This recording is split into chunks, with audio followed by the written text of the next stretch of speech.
Assalamualaikum warahmatullahi wabarakatuh. Saya Triokta Mulyani, NIM 19 12 11 651 dari kelas 2C S1 Keperawatan. Di sini saya akan membahas tentang sistem hematologi. Definisi hematologi. Istilah kata hemo atau hemato yang berasal dari bahasa Yunani yang berarti haima yaitu darah. Sedangkan logos berarti ilmu. Jadi hematologi merupakan ilmu yang pelajari tentang darah. Definisi darah.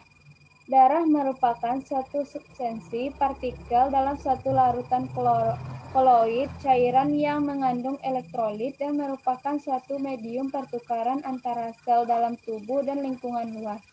Tempat darah diproduksi ada dua, yaitu sumsum tulang belakang dan nodus limfa. Ini ada bagian-bagiannya. Volume darah pada manusia sekitar 8% dari berat badan dan jumlahnya sekitar 5 liter. Darah berwarna merah dan agak kental. Darah merupakan medium transport tubuh. Darah merupakan organ khusus karena berbentuk cairan. Fungsi darah. Darah berfungsi sebagai alat pengangkut atau transportasi zat-zat dalam tubuh seperti sari makanan, oksigen, dan sisa metabolisme, hormon, dan air.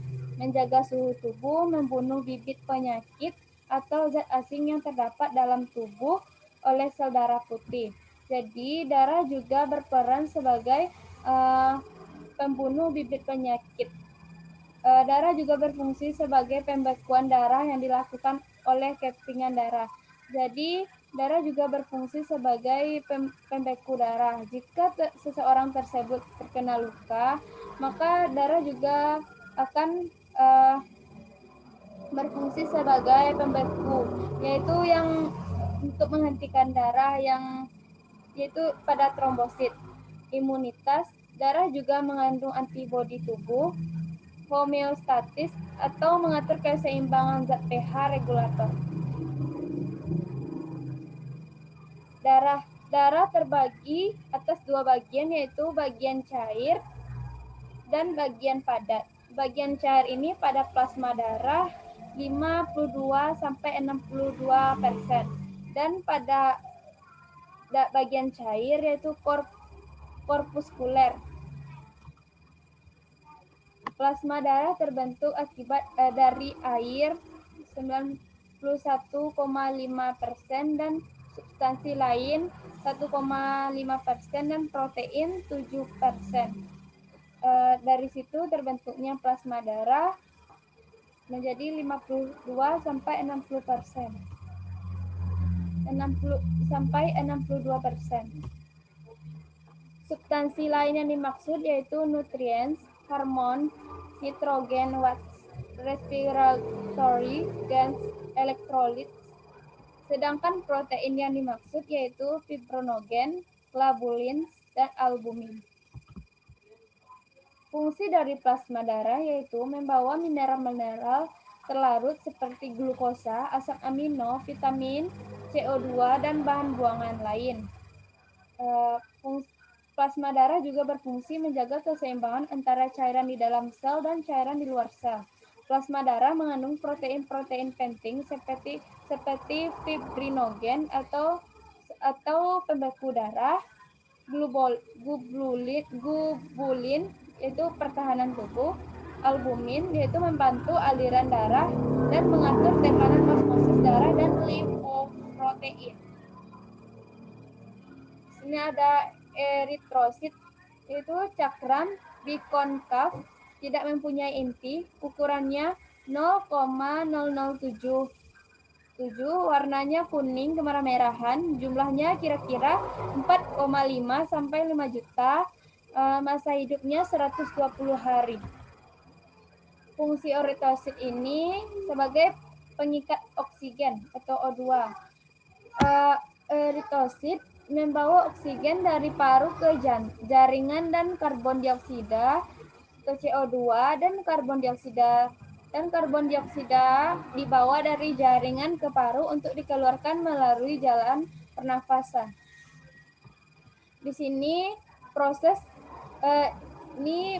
pembentukan sel darah merah disebut hematopoiesis. Leukosit.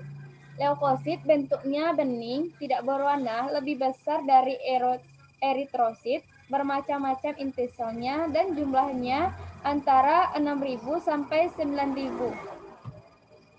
Ini adalah leukosit, bagiannya ada bagiannya.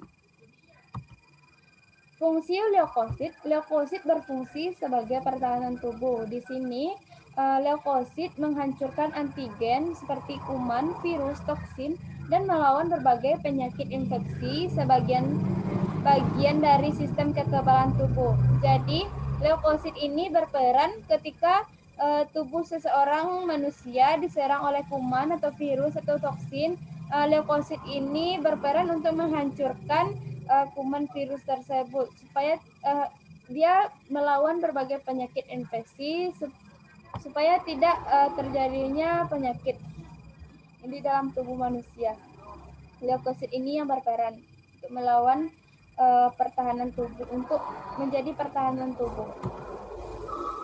Klasifikasi leukosit berdasarkan ada atau tidaknya granula. Agranulosit, leukosit agranulosit yaitu leukosit yang tidak memiliki granula pada sitoplasmanya. Terdapat dua jenis agranulosit yaitu limfosit dan monosit. Granulosit yaitu leukosit yang memiliki granula pada sitoplasmanya. Berdasarkan sifat-sifat granula yang dimilikinya, granulosit dibedakan menjadi tiga yaitu neutrofil, basofil, eosinofil. Ini ada leukosit yang terbagi dua yaitu yang agranulosit atau yang tidak mempunyai granula itu terbagi limfosit dan monosit. Sedangkan yang granula yaitu basofil, ini contoh basofil, neutrofil, eosofil. Limfosit. Leukosit yang tidak dapat bergerak dan memiliki satu inti sel. Limfosit berfungsi dalam membentuk antibodi. Limfosit berukuran antara 8 sampai 14 mikrometer.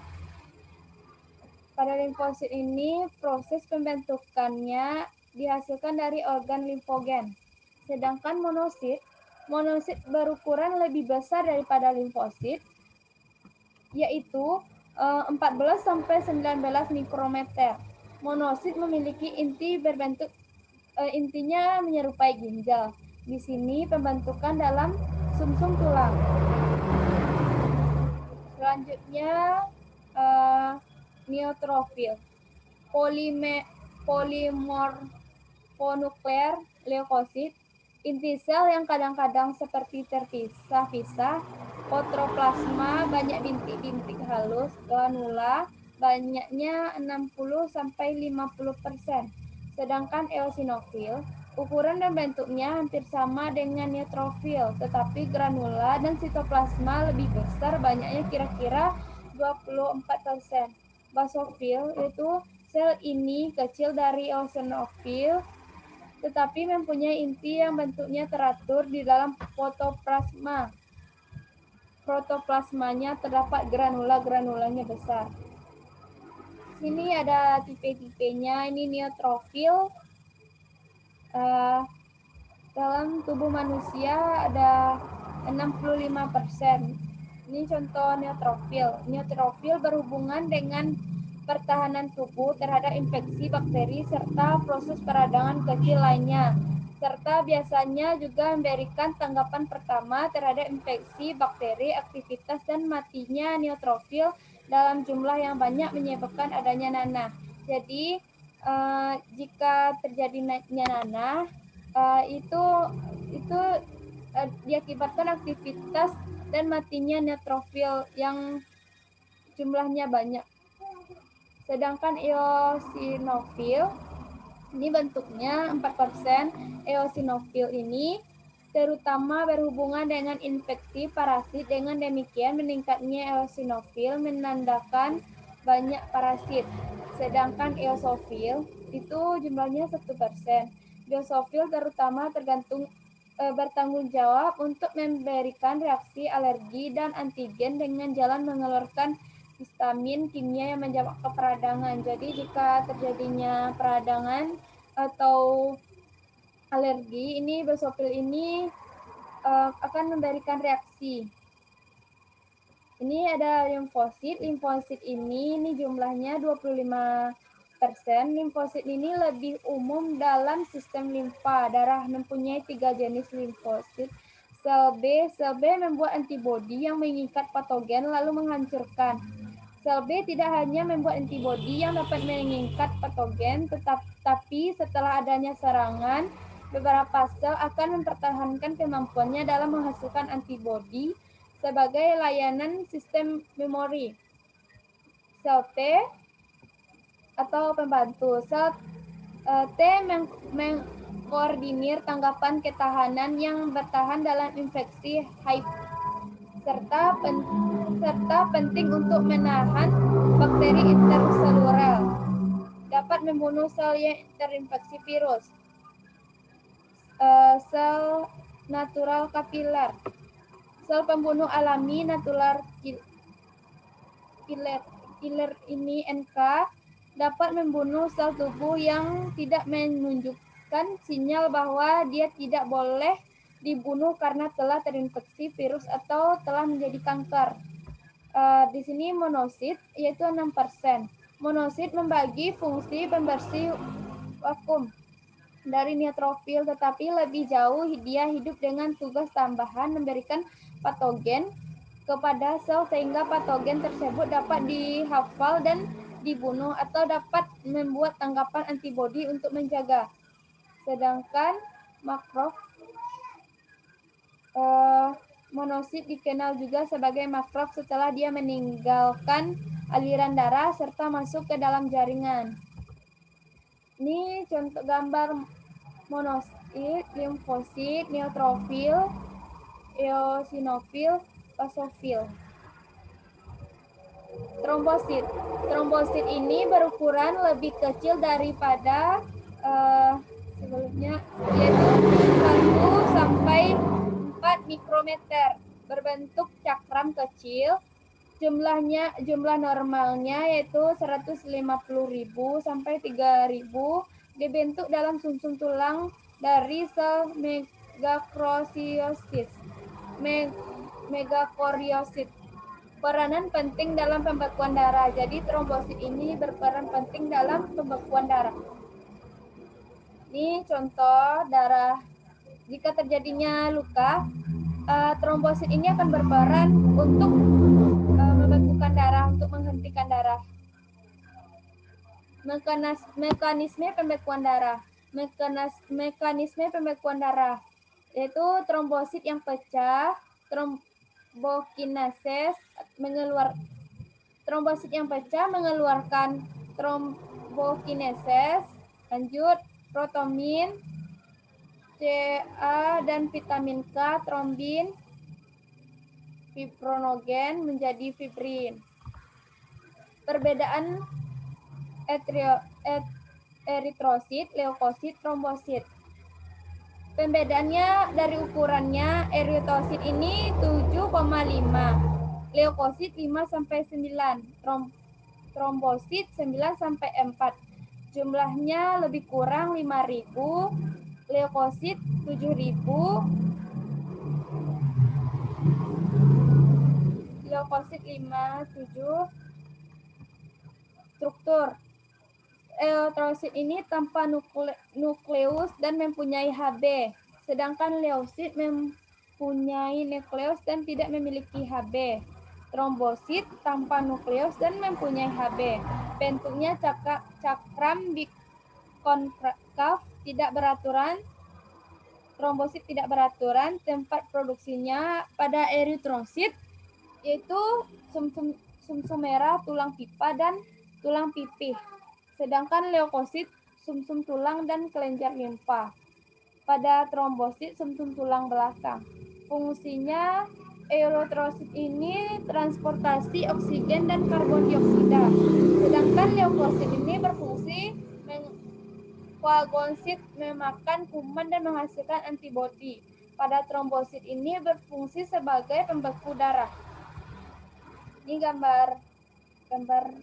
gambarnya ada plasma, plateles, red blood cells, dan ini ada bagi-bagiannya, ada gambarnya. Ini red blood cells, fat and basophil. Ini gambarnya. Di sini ada limfosit dan neutrofil. Di sini ada eosinofil.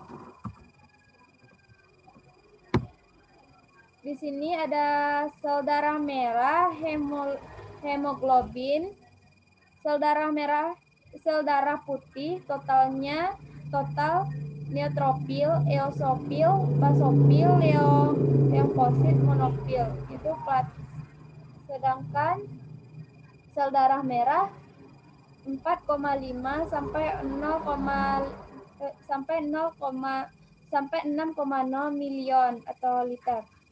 Hemoglobin 12 sampai 18 gram 100 mili. Hemotrops yaitu 38% sampai 48%. Eritrokloktes itu 0% sampai 1,5%. Sel darah putih totalnya 5.000 sampai 10 liter. Neutrofil 55% sampai 70%. Eosinofil 1% sampai 3%. Basofil 0,5% sampai 1%. Limfosit yaitu 20% sampai 35% dan monosit 3% sampai 8%. Itu presentasenya 150.000 sampai 3.000 liter. Baik, terima kasih. Sekian presentasi dari saya tentang sistem hematologi. Kalau ada salahnya saya mohon maaf. Terima kasih. Wassalamualaikum warahmatullahi wabarakatuh.